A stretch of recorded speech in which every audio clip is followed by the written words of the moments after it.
হ্যাঁ বন্ধুরা, welcome to comic Bangla. আপনারা হয়তো থাম্বনেল দেখে বুঝে গিয়েছেন যে আজকে আমরা কমিক বুক থেকে এমন একটা ইনসিডেন্ট নিয়ে কথা বলবো যখন রেড হাল্ক ওয়াচারকে একটা ঘুষি মেরে কাবু করে ফেলেছিল। শুনতে অবাক লাগলেও কমিক্সের একটা ইভেন্টে এমনটা হয়েছিল। আজকে বিস্তারিত আলোচনা করব এই বিষয়ে, বাট তার আগে রিকোয়েস্ট থাকবে, চ্যানেলে যদি আপনি নতুন হয়ে থাকেন তাহলে চ্যানেলকে অবশ্যই সাবস্ক্রাইব করিয়েন, কারণ আমরা এরকম ফ্যাক্ট ভিডিওস নিয়ে আসি প্রতি উইকে। আর হ্যাঁ, ডিসক্রিপশন বক্স থেকে কমিক বাংলা অফিসিয়াল ফেসবুক পেজকেও ফলো করতে পারেন, যেন সব ধরনের সুপারহিরো নিউজ সম্পর্কে আপডেটেড থাকতে পারেন।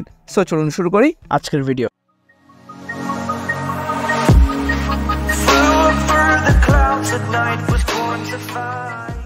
সো আমাদের আজকে স্টোরিটা হচ্ছে হাল্ক ভলিউম 2 এর ইস্যু নাম্বার 2 থেকে, যেখানে আমরা রেড হাল্ককে প্রথমবারের মতো দেখতে পাই, যেখানে সে সাডেনলি শিল্ডের হেলিক্যারিয়ারে এসে তাকে পুরো ডিস্ট্রয় করে ফেলে। ওই সময়টাতে টনি স্টার্ক ছিল শিল্ডের ডিরেক্টর, আর আমরা দেখি টনি সহ শিল্ডের কেউই রেড হাল্কের আইডেন্টিটি জানতো না। কিন্তু আপনারা চাইলে জেনে নিতে পারেন, বেশি না, আমাদের এই ভিডিওটা দেখলেই আপনি জেনে যেতে পারবেন রেড হাল্ক কে ছিল। এদিকে রেড হাল্ককে থামানো সম্ভব হচ্ছে না, ইভেন টনি স্টার্কও তার সব ধরনের টেকনোলজি ইউজ করেও তাকে থামাতে পারছিল না। আর আমরা দেখি এই ডিস্ট্রাকশনের মধ্যেই রেড হাল্ক অলরেডি অ্যাবোমিনেশনকে মেরে ফেলেছে এবং সে এখন ভেন্ডকের সাথে ফাইট করছিল।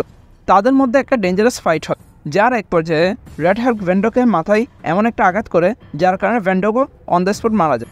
আর আমরা দেখি ভেন্ডককে মারার পর রেড হাল্ক আশেপাশে সব কিছুকে ডিস্ট্রয় করতে থাকে এবং বলতে থাকে কেউ আমাকে থামাতে পারবে না। আর ঠিক ওই মুহূর্তে আমরা দেখি পিছন থেকে হাল্ক চলে এসেছে এবং সে বলে Hulk is not Rick, Hulk is Hulk. এরপর আমাদের সিন শিফট করে ওয়াচারকে দেখানোর মাধ্যমে, যেখানে ওয়াচার তার জন্মগত কথা বলতে থাকে। ইউনিভার্সে কোথায় কী হচ্ছে সে সব কিছুই জানে, কিন্তু সে কোনো কিছুতেই ইন্টারফেয়ার করে না। আর এটা বলার সময়ে রেড হাল্ক দৌড়ায় এসে ওয়াচারকে একটা সজোরে ঘুষি মারে অ্যান্ড বলে যে শাট দ্য ফাক অফ। ওয়াচারের চেহারাটা এই সিনে দেখে থাকার মতো, অ্যান্ড রেড হাল্ক ওয়াচারকে উল্টো হয়ে শুয়ে তাকে দেখে বলে যে হোয়াট এ নাইস ভিউ। আর সে ওয়াচারকে লম্বা সময়ের জন্য চুপ করতে যাচ্ছিল, আর ঠিক ওই সময় ওইখানে চলে এসেছে আমাদের angry young man the incredible Hulk.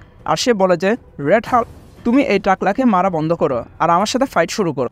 আর আমরা দেখি হাল্ক এবং রেড হাল্কের মধ্যে ইন্টেন্স একটা ফাইট হয়, যার মধ্যে রেড হাল্ক হাল্কের উপর বারবার চড়াও হচ্ছিল। এই কমিক্সের শেষে আমরা দেখতে পারি 3 মেরে চেষ্টা করার পর আমাদের হাল্ক এবং থর পার্টনারশিপ করে রেড হাল্ককে থামাতে সক্ষম হয়। সো এখানে শেষ হলো আমাদের এই ভিডিওটা। সো ভিডিও কেমন লেগেছে কমেন্ট করে অবশ্যই জানিয়ে দিতে পারেন। আর হ্যাঁ, ডেসক্রিপশন বক্সে কমিক বাংলা ফেসবুক পেজে লিঙ্ক দেওয়া রয়েছে, তাই সুপার হিরোজদের সকল ধরনের আপডেট জানার জন্য পেজটাকে অবশ্যই ফলো করতে পারেন। Thanks a lot for watching guys, দেখা হবে পরে কোনো ভিডিওতে।